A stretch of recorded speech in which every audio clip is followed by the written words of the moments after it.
आशिष देशमुख यांनी एक वादग्रस्त वक्तव्य केलंय। जास्त वळवळ कराल तर कापून टाकू। गृहमंत्री फडणवीस आहेत असं विधान करत त्यांनी काँग्रेस कार्यकर्त्यांना धमकी दिली आहे। नागपुरातील प्रचार सभेत आशिष देशमुख यांनी हे वादग्रस्त विधान केल्यामुळे राजकीय वातावरण तापण्याची शक्यता आहे।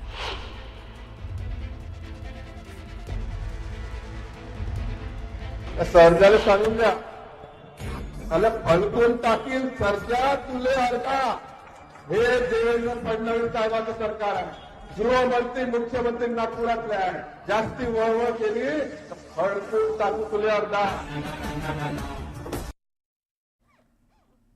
जळगावच्या मुक्ताईनगरमध्ये उपमुख्यमंत्री एकनाथ शिंदेंच्या प्रचार सभेचं आयोजन करण्यात आलं होतं आणि यावेळी शिंदेंचा अनोखा अंदाज पाहायला मिळाला।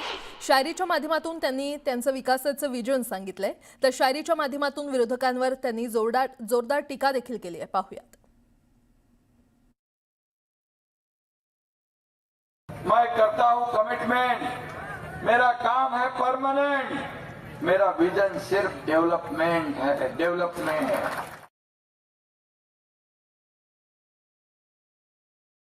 इलाका किसका भी हो, धमाका हम ही करेंगे। जलवा किसी का भी हो, जुलूस हम ही निकालेंगे।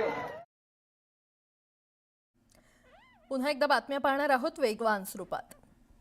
पार्थ पवार यांच्या जमीन खरेदी घोटाळ्याच्या संदर्भात कागदपत्र घेऊन अंजली दमानिया दिल्लीमध्ये पोहोचल्या।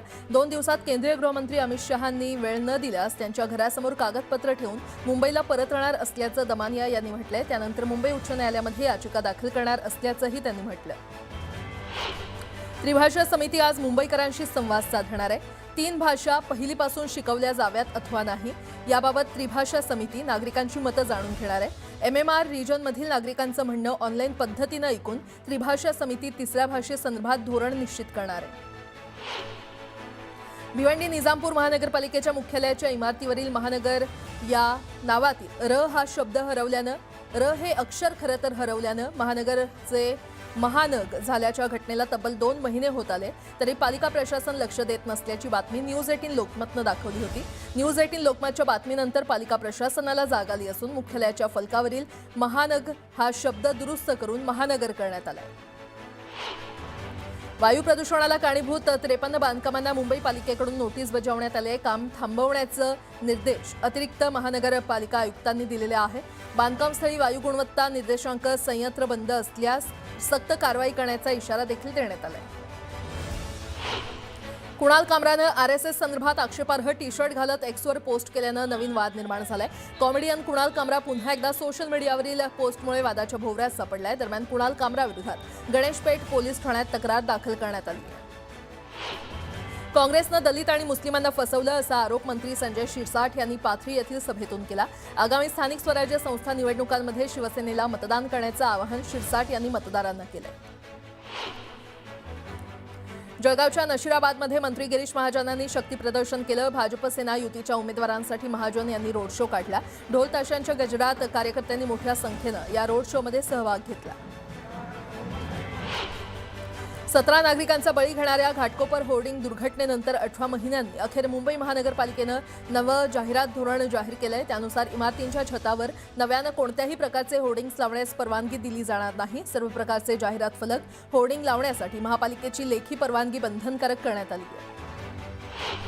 एसटी महामंडळाला स्वमालकीच्या 8000 नव्या बस खरेदी करण्यासाठी शासनाकडून निधी उपलब्ध होणार आहे। या गाड्यांवर कंत्राटी पद्धतीनं चालक नेमले जाणार आहेत आणि याचा दूरगामी परिणाम या सेवेच्या भवितव्यावर होणार असल्यानं त्याचा फेरविचार करावा अशी मागणी महाराष्ट्र SP कर्मचारी काँग्रेसचे सरचिटणीस श्रीरंग बर्गे यांनी केली आहे।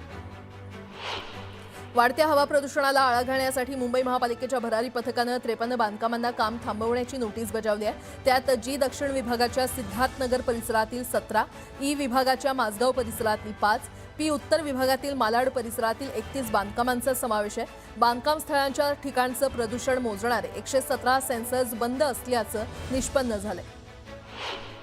डॉक्टर गौरी पालवे मृत्यू प्रकरणात गुरुवारी वरळी पोलिसांनी दंडाधिकारी न्यायालयामध्ये खळबळजनक माहिती दिली। मृत गौरी आणि आरोपी पती अनंत गर्जे याच्या शरीरावर जखमा आढळल्यात। घटनेपूर्वी दोघांमध्ये झालेल्या संभाषणाचे रेकॉर्डिंग देखील मिळाले असून त्याची तपासणी करून आत्महत्या की हत्या हे स्पष्ट होणार असल्याचं सांगितलं।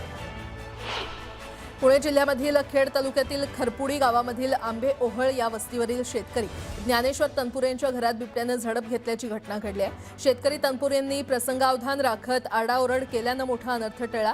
मात्र या घटनेनंतर गावात दहशतीचं वातावरण निर्माण झालं असून वनविभागानं ड्रोनच्या सहाय्यानं बिबट्याचा शोध सुरू केलेला आहे।